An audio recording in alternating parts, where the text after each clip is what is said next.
Banatian. Good morning.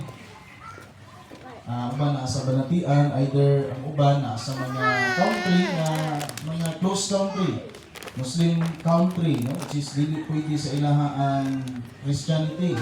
Dili pwede even magdala og Bible, no? Pero kita, we are free, no? Pasalamat sa Ginoo tungod kay gawas naman ta sa paghimo sa buluhaton sa Dios.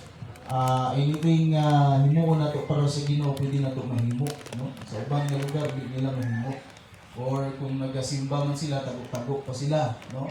Kung magdala man sila Bible, patago pa. Pero kita, we thank God tungod kay mahimo nato, and we have this privilege, no, nga makakat-on ta freely, no, sa mga pulong sa Ginoo. Now, ang atong topic this morning is morning. If the devil cannot make us bad, masa may mahimo niya? If the devil cannot make us bad, he will make us busy. Yun, no? So, kung ang kaaway, dili man siya makahimo sa ato ang dautan, tungod kay ang naana diha kang Kristo, we believe that if any man be in Christ, he is a new creature, no? For this Bible. So, bagong binuhat. So, paano ba mahimong bad ang bagong binuhat? Siyempre, bagong binuhat na siya, no? Unya, ang nakanindot pagyud kay kitang mga naluwas, wala ta ka nang gi-repair lang sa Ginoo, di ba? Nasayod ba ta sa atong kagikan, di ba? We are all sinners, gikan ta sa pagkamakasasala. Pero ang nakanindot kay wala ta ka nang gi-repair lang, dili ta repair, no? But gihimo ta sa Ginoong bag-o. Mo nang ingon sa Bible in 2 Corinthians 5:17, if any man be in Christ, he is a new creature. New, as in new, no? Dili siya pag may magkukag bag-o, dili siya ka nang repair lang, no? Or ano na, kung sa mga motor pa, sakyanan pa, ipo, o sa kay tawag ng uban, mga sikanhan, dili ta sikanhan, no? But himo tang bag-o gyud, no, sa Dios. Okay? So, mo lang ang kaaway kung di man niya mahimo kita nga bad, if the devil cannot make us bad, but he can or he will make us busy. Pwede tan himuon nga linglahon ta niya unya mahimo tang busy na lang gyud kaayo. So kini siya usa kini ka warning for believers in the dispensation of grace, no? Usa kini siya ka pagpahinumdom, pagpahimangno sa mga magtotoo nining panahon sa grasya. Okay? In this present dispensation of grace, Satan's primary strategy, iyang primary, no, nga strategy niya is not always sin, no? Dili permi sa sala. Pero kabalo mo sa iyang mga strategy niya, mao ni distraction. Distraction in Cebuano, samukon ka. Samukon ka, or in other words, istorbohon ka, or i-divert ang imuhang focus, no? Mao na iyang trabaho, no? If the devil cannot make us bad, he will make us busy. So anong mga pinagkaabalahan nato? Unsay mga ginakabisihan nato? Okay? If he cannot destroy your testimony sa imong kinabuhi through immorality, he will dilute it through busyness. Kung dili man kaniya ma-destroy through sa gitawag nga sa di niya ma-destroy ang imong testimony through sa immorality, no? Pero pwede niya i-dilute, no, kini pinaagi sa busyness, no? Busy. Okay, busy. Ano ganito? May ano na may initial meaning na, may himo initial meaning sa word nga busy, no? Paano mo ma-spell ang busy? Ano gani? Paano gani i-spell ang busy gani? Sayo na pastor, B unya C. Busy. Siyempre, B-U-S-Y. Unya, na siya initial meaning. Ang B is being. Unya, ang U is under. Unya, ang S, Satan. Tapos, ang Y is yoke. So, being under Satan's yoke. Buti ba sabot? Napailalong ka sa yugo ni Satanas. Kailan mo giyugo? Kung mo kailang yugo, kailan mo karabaw? posible ni ko pugot ta kay ilang karabaw no. Ang karabaw na sila kanang ginagamit nga yugo para mabira nila ang kanang maguyod nila ang kanang balsa, no? So balsa nga tawag, balsa o uban kangga, sa mga kangga na dito, no? Kangga o balsa. Okay? So yugo, no? So being under Satan's yoke or sa Binisaya naa gyapon. Naa gusto naa. Basin, ulipon, sayawa. asa man ta kung papilion ta asa may arang-arang ato. Asa may arang-arang ato. Wala gi arang-arang eh. Huwag gi arang-arang. Okay, pero kato siya mga himo-himo ra na sa tawag, no? Ng mga initial meaning, no? Pero kita dinhita, no? Dinhita mag-focus sa unsa gitudlo.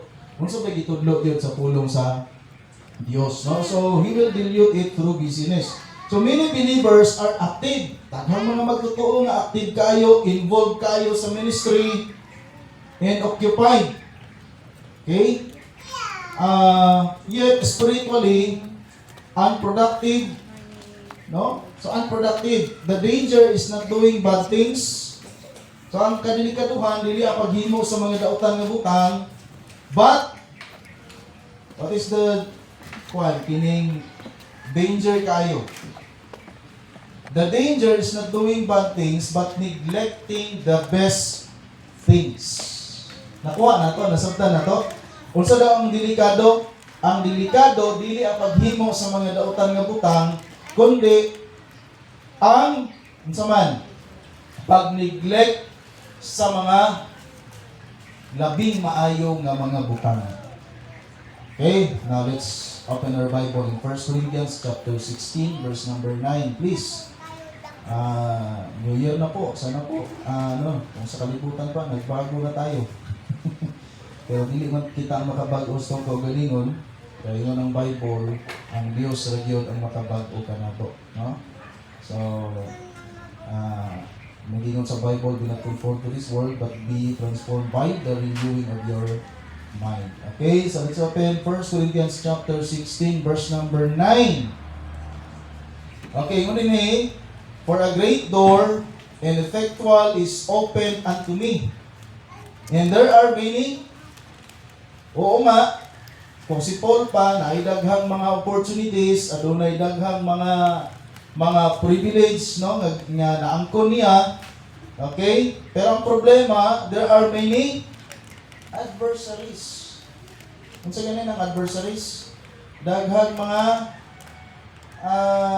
kining kaaway, daghang mga adversaries, daghang mga kababagan. Okay? So, doon ay mga privileges, doon ay mga opportunities, kaya lang may siyempre naagi kaaway, no? So, mao ni atong kinahanglang bantayan. Maningingon na to, ang topic na to karon, mao ni, if the devil cannot make us bad, he will make us busy. Pwede ta niya himuong busy-busyhan. No? Sa ganon, di na nato mahimo tong mga best things para sa Ginoo. Okay. Point number 1. Unsa man ang mga problema di ay? Number 1, busy but barren. You know what is barren? Any of you nga may idea sa barren? Ano nang barren? Sister Chin, unsa nang barren? Naintindihan mo ba yung barren? Wala, ano idea? Lang, barren. Hindi nyo naintindihan nyo ba yung barren? Hindi. Sige. Dari nga side. Si Rosmay. May, nasa nang barren? Okay, sige. Barren, sa Bible manggod, pag ang isa tawag siya o barren, hindi siya makaproduce. Pero sa babae pa, hindi siya makaproduce, hindi siya makaanak. Barren. Okay? So, ibig sabihin, unproductive siya. So, busy, but barren. Abot pasabot ani nga, mauning mga activity na walay mga spiritual nga bunga. Activity without spiritual fruit. No? Mauning mga ginahimo, mga wala dyan siya, di siya magpulos kay nga naman, wala siya madulot o mahatag nga bunga. No? Okay? So, naaliha ang constant motion, no? Always occupied, never anchored. Okay? So, nakainumdum mo sa istorya ni Mary o ni Martha? Okay? Nakainumdum mo sa story ni Mary o ni Martha? Kinsa ganitong nakig fellowship gid kang Jesus? Si Mary, si Martha, she was cumbered about with much serving. Nya, dautan ba ang gihimo ni Martha? Dautan ba ang gihimo ni Martha? Hindi. Di ba? Kay nag-abala siya sa kung anong pwede niya nga magalit niya, mahimo niya. No? Kaya naman, kinsa lang bisita. Jesus. No? Pero dili man dautan niya ang gihimo. Di ba? So, kana siya nagpasabot niya na mga butang sa tong kinabuhi nga, di man siya dautan. Kaya lang, nakahinder siya sa imong time para sa Ginoo. Nakuha na to. So, mo ni ang problema. Always occupied pero never anchored. No, Martha was cumbered about much serving. So, may mga ginahimo ta nga dili dautan, kaya lang nagiging hindrance siya sa mga butang na pwede na ito himuon para sa Ginoo in order nga maging mabungahon kita spiritually. Ano pa? Crowded mind. No? Crowded mind. Ba't kasabot sa crowded mind? Ano sa mga siya? Parang puno ka na. Dagang kayo ginaisip. No? Dagang kayo gihuna-huna. Kunya, tunod sa kadagang mong gihuna-huna, wala na kayo luna sa imuhang huna-huna ang kamaturan. No? No room for truth. Okay? So wala. Ano pa? Cold maturity. Okay? Growth is stalled. Wala nag-grow. Okay? Managingon sa Hebrews chapter 5 verse number 12. Managingon sa Hebrews chapter 5 verse number 12. Please open your Bible. Hebrews 5:12. For the word of God is quick. Okay? And powerful and sharper than any two-edged sword, piercing even to the dividing asunder of soul and spirit, and of the joints and marrow, and is the discerner of the thoughts and intents of the heart. Okay? Ano ba na akong ibasa? Hindi nyo makuha. Yung yan ini, sa verse number 12, chapter 4, verse 12 akong nabasa. Sorry. For when the time, ye ought to be teachers. Okay? For when the time, ye ought to be teachers, you have need that one teach you again, which be the first principles of the oracles of God, and are become such as have need of milk, and not of strong meat. Ang sabot pasabot sa verse. Imbis, mahimo na untang kining magtutudlo, imbis magtutudlo na unta, tudloanan pa. Manay na pasabot niya. So ano man, tungod kay cold maturity. Hindi naga-matured, no? Medyo, kanang mabaw pa kaayo sa mga pulong sa Diyos. No? Mabaw pa kaayo sa mga pulong sa Diyos. Muna nga, ang mga alagad sa Diyos, one of our prayer, no? Nga kanang maglalong ganita. No? Maglalong pagita sa kining pulong sa Ginoo. Okay? Muna ang mga prayer, desire sa mga alagad sa Diyos, o ang Diyos po, nag-expect siya, no? Nga ang mga Kristohano, maglalong pagiyod sa pulong sa Ginoo. So, muna, no? At sa ganito, ang point number 1 na to, busy but barren. Busy but barren. Hindi ka sa buhat nga busy, pero sa iyang kabisihon, hindi naging mabungahon. No? Hindi naging mabungahon. Ikaduha, the point is, distracted from devotion. Distracted. No? Distracted from devotion. Okay? Time stolen from the word. Okay? So, wala. Ang oras, wala na. Kaya naman, na-distract eh. Na-distract siya, gikan sa iyahang devotion. So, anong nangyari? Ang sinayta po, ang Bible, wala na. Ang scripture, ang Bible, wala na. Neglected. No? wala na, no time. No, walay time sa Bible kahit sa pila lang ka minuto kada adlaw bisag pila ka verses or pila ka chapter ang pwede mabasa sa isa ka adlaw. Wala na gyud panahon, no? Wala na gyud time nga mag-meditate, wala panahon nga kining mamalandong, magbulay-bulay, no, sa pulong sa Dios. Pero ang Bible gyud nagsulti ka nato that our assignment is to study, no? 2 Timothy 2:15, the very first word is to study. Study to show thyself approved unto God. Okay? Paano ka mangin aprobado sa Dios? Kung nagatuon ta sa pulong sa Dios. Distracted from devotion. No? So, anong study? Ang study wala, na-replace. No? Scheming instead of searching. No? Wala. Ano pa? Silence of Scripture.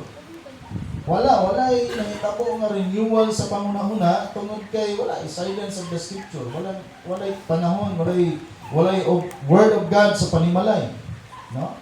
Silence of Scripture, no renewal of the mind. Mo na isipon din nato pag-ayo nga every week once ang kita moadto og simbahan o twice tingali moadto kag simbahan. Then paabot sa simbahan pila lang punta ka minuto, oras nga minaw sa pulong sa Ginoo. So mas compared sa balay, mas daghan atong time sa panimalay. No? Mana nga sa panimalay dapat digid nato wad-on ang word of God, digid nato wad-on ang pulong sa Dios. Kinahanglan din nato masisaon ang pulong sa Ginoo sa matag karon ug unya tungod kay ang kalibutan, ang kaaway, Satan who is the God of this world, no? He will make us he can make us busy. No? Pwede ka niyo mo nga busy. Kunya katong kabisiyon na to, mo dito iyahang strategy para mawala ka sa imong focus diha sa imong devotion sa Ginoo. So managing sa Romans chapter 12 verse number 2, be not conformed to this world. No? Ayaw pa hiuyon inyong kalibutan mo. But be transformed. No? Be transformed by the renewing of your mind, that you may prove what is that good. Diyan mo mapangatudan kung saan maayo, what is that good, perfect, acceptable, ang kabubuton sa Diyos. Okay? Okay, so ato ta sa point number 3. Prayer, push aside.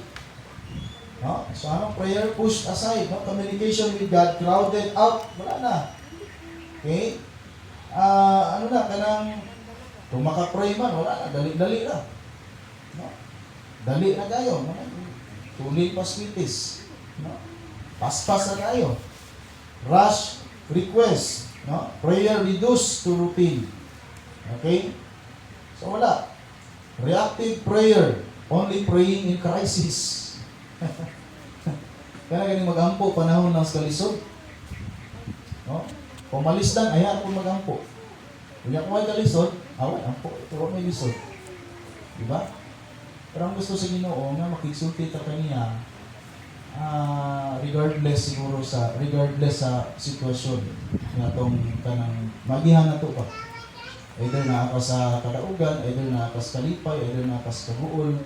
So, kung sa man nga sitwasyon, sa man nga circumstance sa imong kinabuhi, gusto sa Ginoo nga makigsulti ta niya kanunay. Amen? Amen ba tanga? Kung kayo mo na gusto sa Ginoo, may tabo, no? Then, relational loss. Kung sa may tabo, wala. Ang fellowship, wala.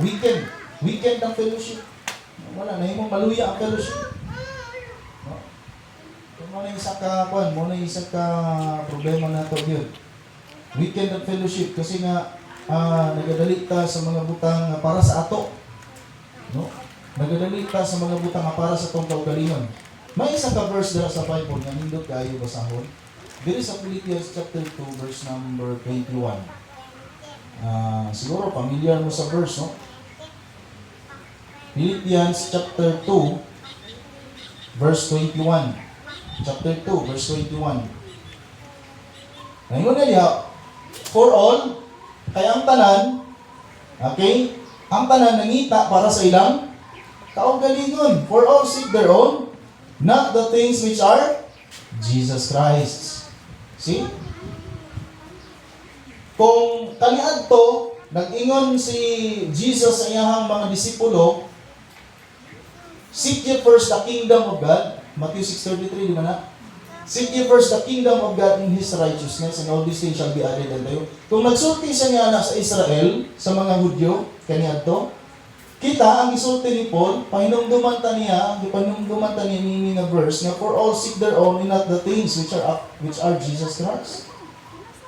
Kay ang kasagaran, nangita para lang sa kaugalingon, o dili sa mga butang nga iya ni Kristo. See? Sama na gusto nga ipaabot sa Ginoo, and punan pa nato sa Colossians chapter 3, verse number 2, nga nag-ingon, ang sagingon sa Colossians 3:2, set your affection on things above, not on the things on the earth. Okay? To set your affection on things above. Okay? Mao ang pag-prioritize sa mga butang nga iya sa Dios. Nakuha na to. And not the things on the earth. Dili ang mga butang nga iya sa kalibutan. So ang Bible, wala man magtudlo ka na to nga hindi na ka maninabuhi. Ang Bible, wala magtudlo na to nga hindi na ka maningkamot. Maningkamot ka, maninabuhi ka kasi siyempre kailangan mo na to isa. Pero, ang pulong sa Diyos yun, nag-remind ka na to nga ang ato ang kinabuhi, wala nagtuyok lang diha. No? Kaya nga naman, ang atong kinabuhi, since we are believers, since we are saved, nakasentro na si Kristo sa tuwang kinabuhi. Tanan nga butang nga ginahimo na to, ang hinungdan siya. Tama? Siya ang hinungdan. Nga ang ginahimo na to, ang mga butang sa tuwang kinabuhi, ang hinungdan siya.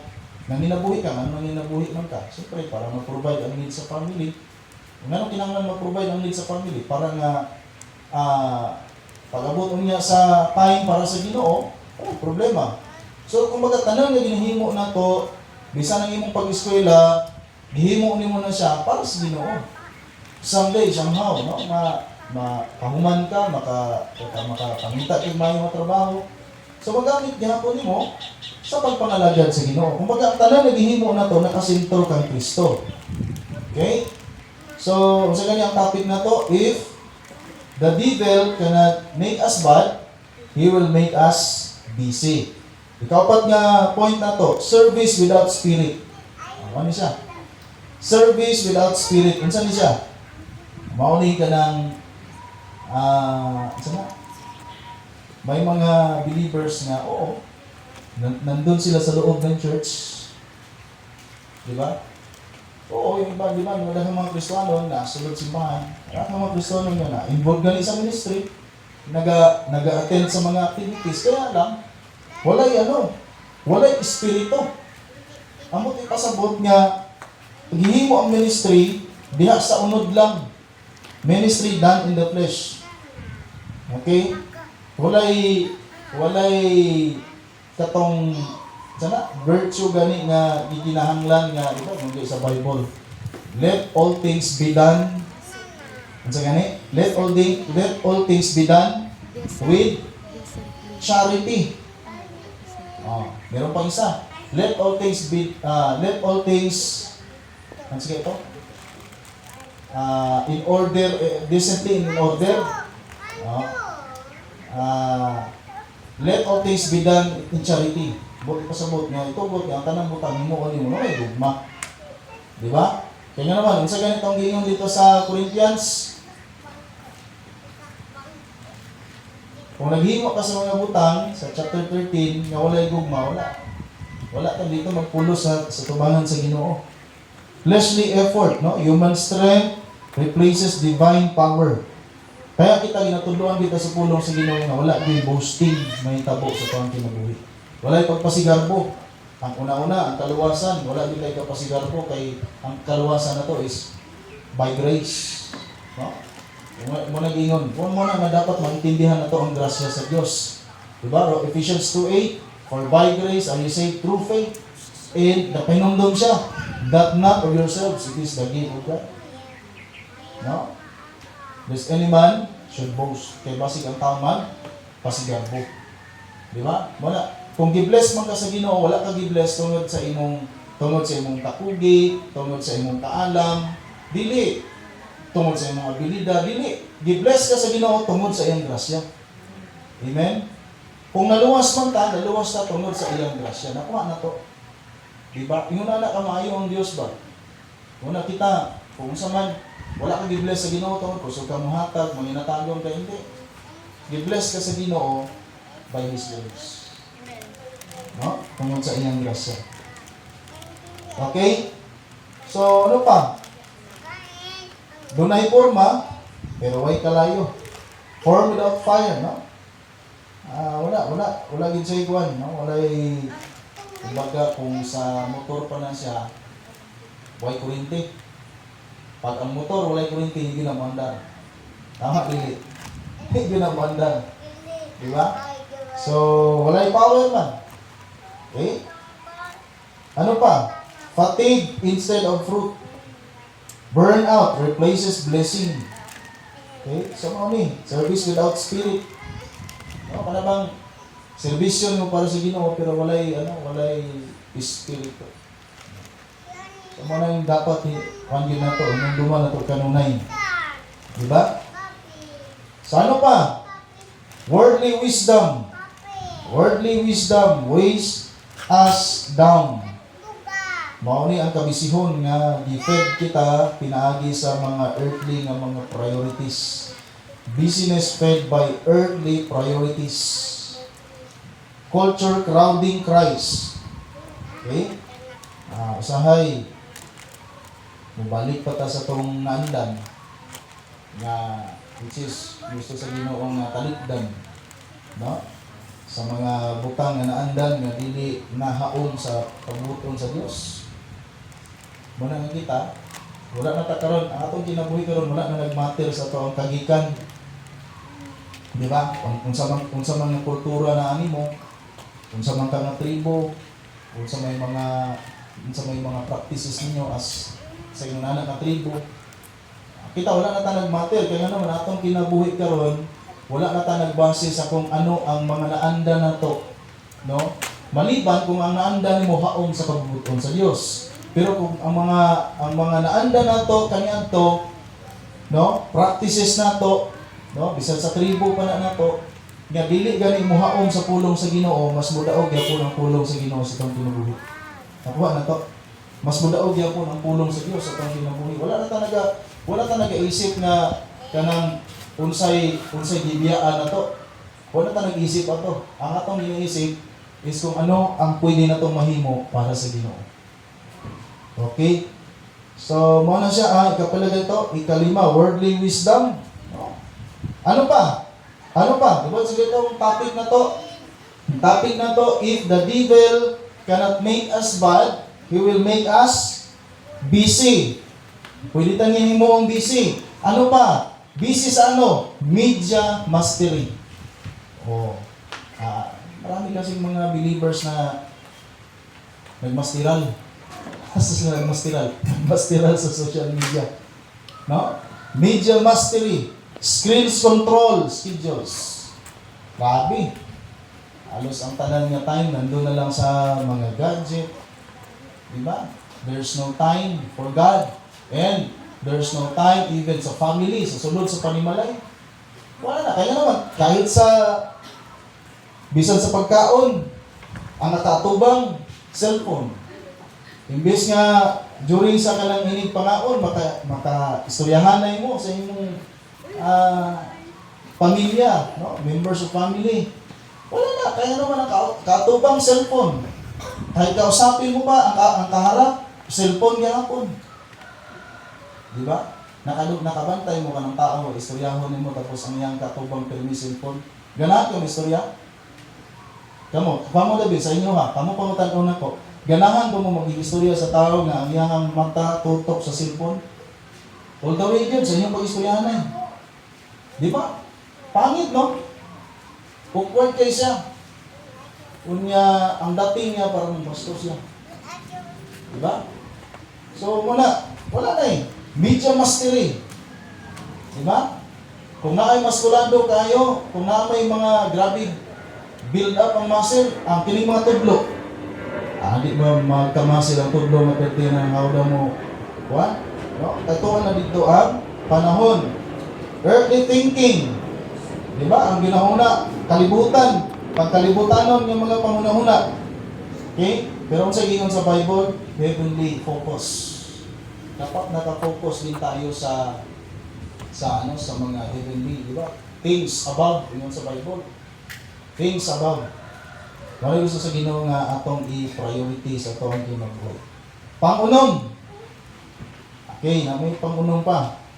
Ang topic na to, if the devil cannot make us bad, he will make us busy. Ikaunom. Tamo na mag-isip-isip no, kung anong mga pinagkaabalahan natin sa buhay. Anong mga ginakabisihan na to. Purpose. Purpose replaced by pressure. Pressure talaga.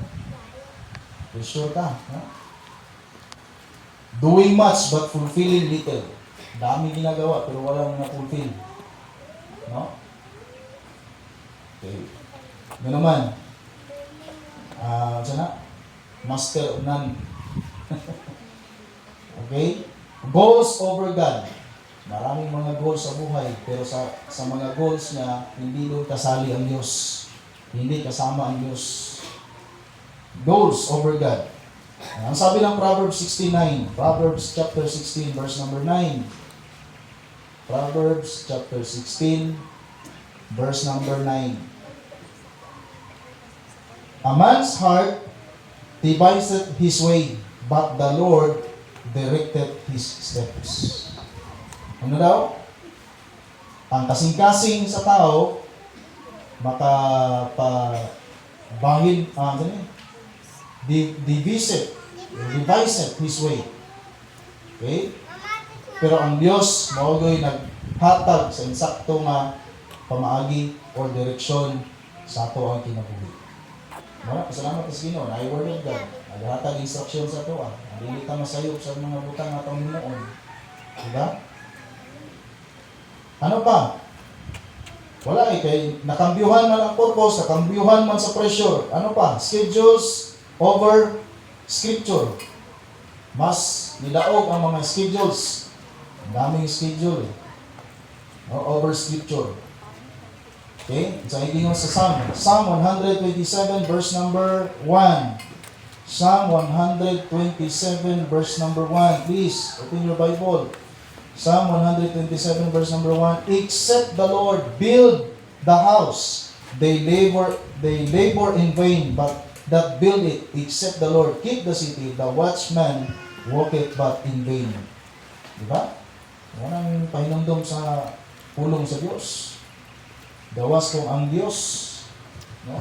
Mo'y nagapanguna, no? Diyan na ito ma-appreciate kung sa kanindot, kung ang Diyos may nagapanguna sa ito ang kinabuhi. Pressure, ano pa? Over peace. Wala'y kalinaw tungod sa pressure. Okay? Pang-pitong na point na to. Okay, kung balik-balikon ha, ang atong topic, if the devil cannot make us bad, he will make us busy. Ano ang mga ginakabisihan nato karon? See to it nga kanang kabisihon nimo dili makahinder sa imong time para sa Ginoo. Ikapito, truth compromise by time. Wala na, compromise na. No time left to stand. Okay? Avoiding doctrine. Diba? Walang hindi nagawa yung assignment no sa 2 Timothy 2:15 na to study. Assignment nga gihatag sa Ginoo sa ato. Nga kano saan na siya mahuman? Mahuman ra ng assignment na to kung kwaon na ta sa Ginoo. Samtod karon ang pabili na siyang assignment. Okay? So avoiding doctrine, too busy to study truth. Wala, busy yun kayo. Busy kayo. Nao pa na ang kabisihon na to, dili makadaot o dili makaguba sa ato ang pagkakristohanon. No? Truth compromise by time. Kaya hadlok kayo itong gihatag na meaning ganiha sa busy. No? Being under Satan's yoke. Unya sa Binisaya, basin o lipon sa yawa. No? So, hinumduman yun na to. Soften convictions. Basahon doon nato ng 1 Timothy 4:16. 1 Timothy chapter 4 verse number 16. 1 Timothy chapter 4 verse number 16. Take heed unto thyself and unto the doctrine. Continue in them, for in doing this thou shalt both save thyself and them that hear thee.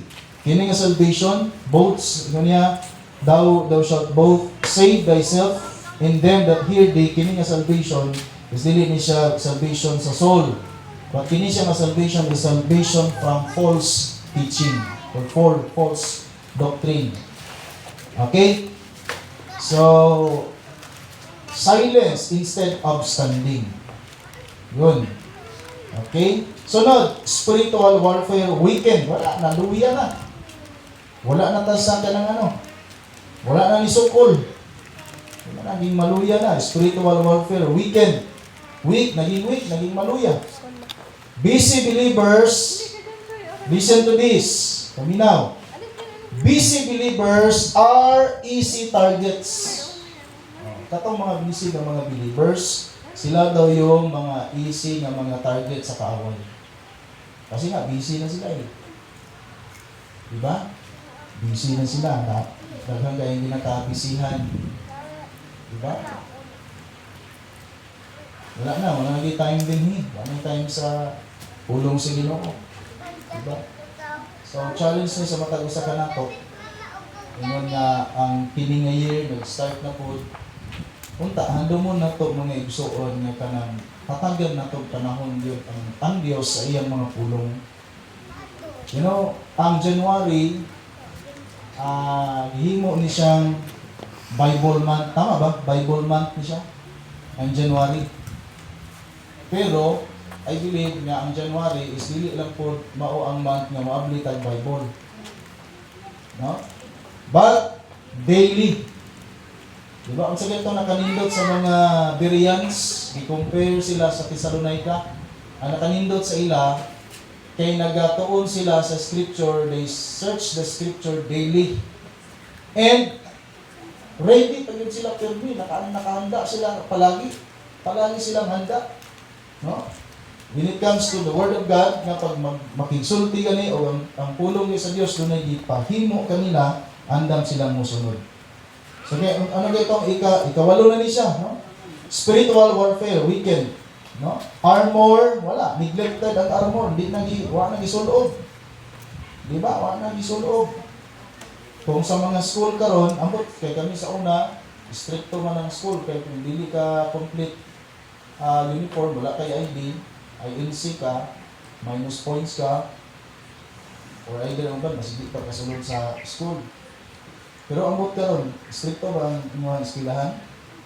Stricto na, yung dyan na. No? Diba? So, kita, ay gusto ang Diyos na ipasulob sa ato. Diba? Naitawag spiritual na armor na to. Diba? Yung sa Ephesians, na kinahanglan isulob na to. Alertness, lost, wala. Nawala na. 1 Peter chapter 5 verse number 8. Ang sa gingon. 1 Peter 5:8. Na, lumot mo sa verse. 1 Peter 5:8, kinahanglan magbantay ta kay nga naman. Ang sa gingon, Adonai adversary. Kinsa ning adversary? Si Satan. Niyas daw sama sa leon. No? Nga nagapangitag kung kinsa iyang matukog. Okay? So, wala siya. Ang kadaugan, wala. Na-delay ang kadaugan. No, tungod kay wala na, nagmaluya ta, nga atong kaluyahon, atong pauyunan. Wala, samot gyud tag kaluya. Okay? Ikasyam o katapusan. Christ crowded out. So, which is mawonta gyud ang ato ang pinakatumong gyud. Christ Kristo gyud unta, no? Pero Christ crowded out, the ultimate goal of busyness. Wala na. Muna nga, we are planning in this afternoon, maghimo tag kining whole year calendar na to, or annual calendar na to, or mga annual na activities na to sa church. Praying and hoping na kining mahimo nato nga mga activities ato yung masunod. No? For God's glory. Amen? Para sa Ginoo. Kaya ang problema, pag ang mga believers nanging busy na, wala na, less ang fellowship. Less fellowship. Wala na, kahit fellowship, wala na. Less fruit. Wala. Like, gamay na may bunga, pero gamay ah. Ipila lang. Less glory to God. Puro less. Diba? Puro less. Wala, no? So, mga isipon na ito, yun, maayo. If Satan, if the devil cannot make us bad, kaya di ka naman tas pagkabad because we are all sinners before. Amen?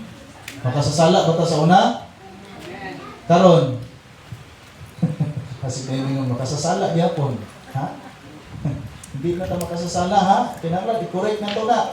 Dili na ta makasasala. Kani adto makasasala ta, pero karon human nga naluwas ka, gibayaran ni Kristo ang imong sala.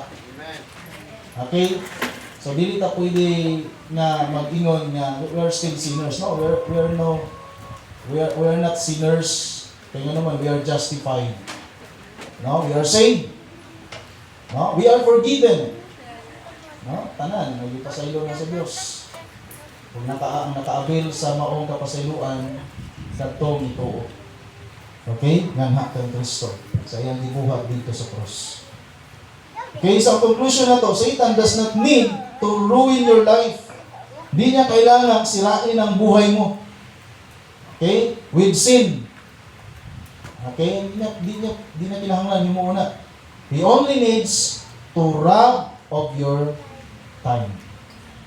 Ang pwede niyang mahimo is i-rob ang imuhang time for God, for His Word, for prayer, for fellowship. I-rob ang imuhang time. Nakawin niya, kawaton niya ang panahon nimo. A believer is too busy, who is too busy for the word, prayer, and doctrine is already defeated. Tandaan natin, sino daw ang talo? Kinsay pildi? Ang pildi gatong isa ka believer nga naging busy na siya, wala siya panahon sa Word of God, wala siya panahon sa prayer, wala siya panahon sa doktrina, sila yung defeated. Okay? Doesn't mean na defeat sila, nga ma-impierno sila. But spiritually, defeat sila, tungod kay hindi din sila mag-grow. Okay? Hindi din sila mag-grow. Hindi sila makakaton. Okay? In the dispensation of grace, growth comes through renewed minds, not relentless motion. Okay? So, anong sa gisulti sa Ephesians 5:16? As long as thy time, redeeming the time, because the days are evil. Mo na gingan sa Ephesians 5:16. Redeeming the time because the days are evil. Wala ta kay balo kung sa'y mahitabo. Di ba? Wala ta kay balo kung asa na tama niya itong kinabuhi. No?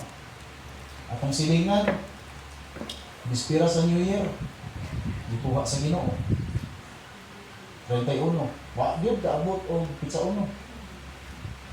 Just imagine, wala ta gihadlok ha, pero nasayod banta sa ato ang kinabuhi nga na kay balo ra gyud ani, Ginoo ra gyud. Amen. No? So unta pag-abot sa Ginoo, dili na to bisibisihan ang Ginoo. No? Amen ba tana? Amen. Unta dili na to bisibisihan ang Ginoo, kay ano man. Buti na lang, natay Dios na maayo. Kaya kung ibalusan kasi Ginoo, busy po siya. Wala kita. No? Wala kita, luway kita. Luway kita, sirapli kita itong kinabuhi kung ang Diyos nagbisibisihan po siya. No? Para sa iyang kagalingon. So isipon din nato nga si Kristo, wala niya wala niya giuna iyang kagalingon. Diba? He left his throne, he humbled himself, bisan pa nga sa obedience, nga sa kamatayon, pagsunod sa iyang amahan, aron lang din kita mapasaylo, mabayran ang atong mga sala. So, i-cut off na to katong mga unnecessary nga mga distraction sa tuwang kinabuhi. Cut off na to siya. So, kabalo ka nga na siya, dili makapamaayo sa imo, dili makapatubo sa imo. wala lang, sayang lang imong panahon din ha. You're wasting sa imong sa time nga gihatag sa inyo. Isipa, wala tayo ato, bisan ang time, ang Ginoo rin yung naghatag ani. Amen? Wagi tayo di panagbiyahan dyan. Tanan, kung naaman tayo, unsa may naa sa ato karon, pribilehiyo ra na sa Ginoo. Tanan, tungod na sa grasya sa Ginoo. Isipon gid nato, kung ang Ginoo ka makahimo sa pag-bless ang Dios po, doon na po'y gahom, kaya po niya mag-withhold. Kaya niya magpugong. Kaya niya magpugong sa mga panalangin. No? So, ano naman, busy does not mean blessed. It doesn't mean busy ka, blessed ka. Okay? Activity does not equal spirituality. Okay? Time reveals true priorities. Huwag ang kaaway, gusto gid niya nga i-distract gid niya ang mga saints, mga Christians. I-distract gid niya. So, mo na mingson. You know, ang Dios wala siya kasayon ta na ang Dios dili siya ang mayan nga hatagan na to leftover. No? Diba, nindot paminaw no leftover. Binisayon na to, lamaw. Ano pa? Mga bilin-bilin. Diba? Kung ikaw, ganahan ba ka nga tagaan ka o ka ng salin? Napagililain term. Salin. Ganahan ka.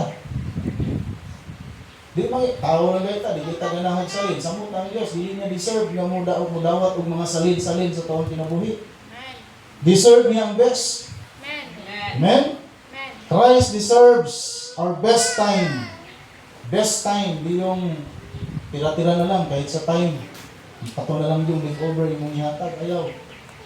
Best time, tanan nga butang nga labing maayo ihatag para sa Ginoo. Kay deserve niya na. Kaya naman, hihimo niya ang labing maayo para nato. No? So, what shall I render? Ano ka pangutana? Sa may itong ikabalos sa Ginoo, sa may itong ikabayad sa Ginoo. Ang tamang islot bayad, ikabalos na lang. No? Sa may itong ikabalos sa Ginoo, sa iyang pamaayo sa ito ang kinabuhi. Isipon nila kapag ayaw mo igsuon, isa ka dako nga pribilehiyo, unang Sunday, ini nga year na ata sa church. O hinaot pa ng mga matapos ng year, o ang asa atong kinabuhi, na aga po kami so pagpabilin nga po kami sa Ginoo. Okay? If the devil cannot make us bad, okay nga naman, dili naman tabad. Amen? Di matabad sa tubangan sa Ginoo. We are saved, we are forgiven, no? We justified sa Ginoo, we are justified, we are sanctified. So ang pagtanaw sa Dios sa imong karon, usa ka believer, isa ka luwas, no? Pero magbantay ta kay ang presensya sa kaaway naa. Okay? So kung may bida, may kontrabida. Ang kontrabida yun, no? Magbantay ta kay ang Bible nagsulti yun, dunay adversary yun. Dunay kaaway nga mag-distract sa imo, mag-distract sa mga butang. Malaisipon na to, every time mangayo ka sa Ginoo sa mga butang na kinahanglan nimo, if ever ihatag ganin sa Ginoo sa imo, isipan gyud nga unta kanang gigrant sa Ginoo sa imo ha. Unta dili siya mahimong babag para sa Ginoo. Kaya naman, sa masong gigayon, kung ang Dios kakaya maghatag, mag-grant, ang Dios kakaya po mabawi. No? Kakaya siya mabawi. Kung nakita niya ang imong kasing-kasing, atong kasing-kasing, kung basig dili maayo, no? So tagdumon din na sa Ginoo. Painumduman dito sa Ginoo. Okay, so mo na ito ang topic karon. Nga buntag, ginaot pa mga igsuon nga dili ta magpa